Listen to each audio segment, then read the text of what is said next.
There's something we can do. Let's not have women to give up. That was the first thought. The data is just depressing, right? And 93% of venture capitalists are men. Like if you have a room full of 100 people, 93%.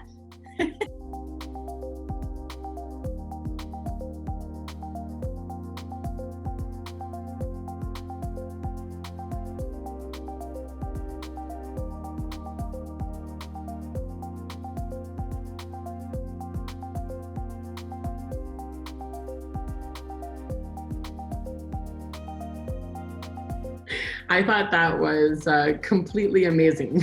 That somehow these young social media users around the world who are generally seen as a vulnerable population online actually tricked the people who are supposed to be the data experts of the Trump campaign into believing that they had tens of thousands more supporters than they did by getting false flag signups. Now, I spend a lot of time speaking out against the way that the Trump campaign team uses data. So I think the fact that they were kind of undermined and their fire was fought with kind of digital guerrilla activism was, spectacular in a way. If these people were more ethical about the way that they use data, I would say that's unfortunate for a campaign team to not be able to plan for an event accordingly. But I think most people here know how I feel about the Trump for President campaign. So I really think that it's beautiful that these tools can still be used for activism to say, we do not believe in the way that you are putting out your message. We don't believe in the way that you treat people. We don't believe in the way that you use data-driven communications online. So guess what? We can use our tools in order to show you that you aren't as powerful as you think you are. And again, this is the first time I ever started really using technology was that same thing. I was training as a human rights lawyer. I was an activist, working with different charities and nonprofits, big NGOs like Amnesty International. But the whole point was, how can we figure out how to use data so that we can not I would say undermine, but in a way go below the radar of authority in a way to show people that we can connect with the general population. People do care about what we're talking about, and whether or not the government or the powers that be will enforce human rights in the way that we want them to be enforced. We can use technology in order to build a movement and to achieve the goals that we're finally trying to achieve. So it was really nice to see over the past few days that is still alive and well.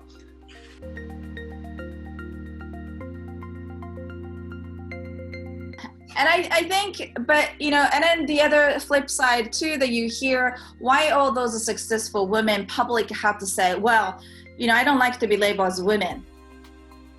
And, you wonder, why are they being harder on other women? And instead of kind of attacking, step back and realize what is the social culture that made them to be that way. Many of the women who have to fight in the male-dominated venture culture.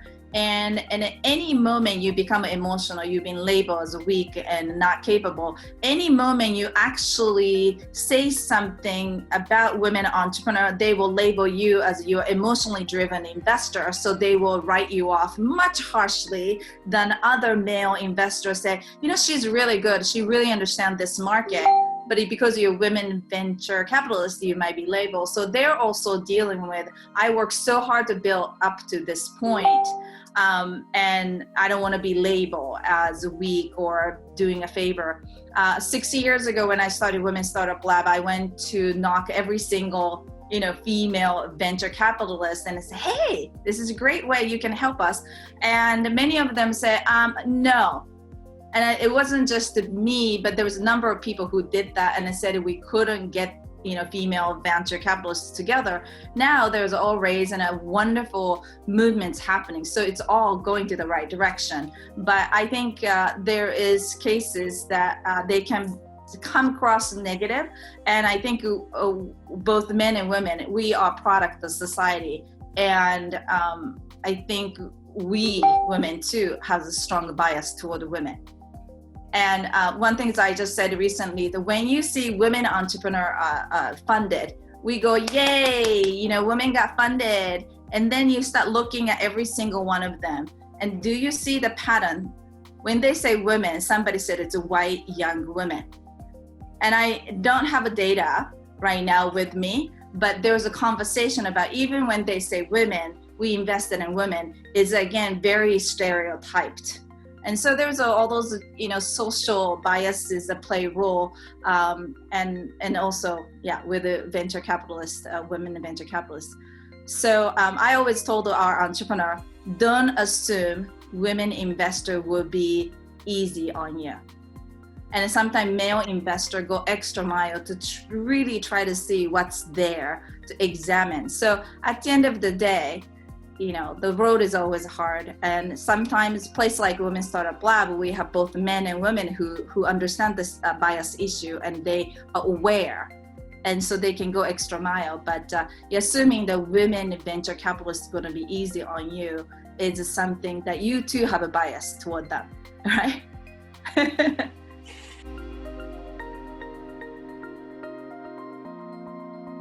We do the well, for me, it's just globally really getting people involved and finding a champion.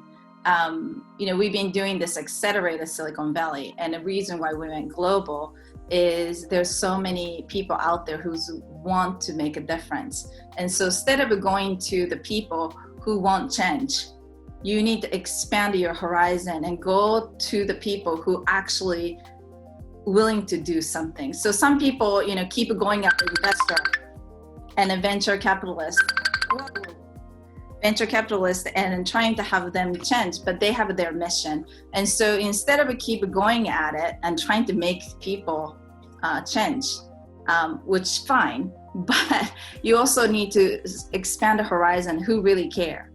So it's not a quantity, sometimes it's a quality.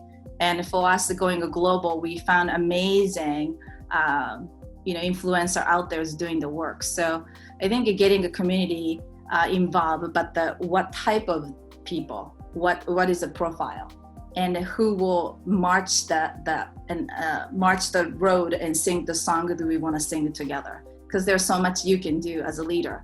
You know, you have to just get the movement and getting people involved. I also agree with Ari that getting the community involved and banded around the impact that you are trying to create is the most important thing you can do.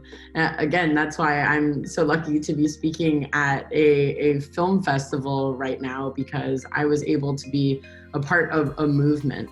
And that was because the types of content that we created, the communications and campaigns that we've been running are all around finding the people in the community that care about these issues and rallying them behind calls to action. You know, what can you do to make a difference? You know, number one, call your legislators. Tell them that you care about a particular topic. You know, educate yourself, educate your family and your community on the topics that you care about. Produce content and speak as often as possible about the issues that you're trying to solve, and realize that it's never easy. It's always going to be an uphill battle, but you know, the harder you work, the more you see those results. But I really think banding community around a topic that everyone can identify with and care about and take action on is the most important thing to do. Super.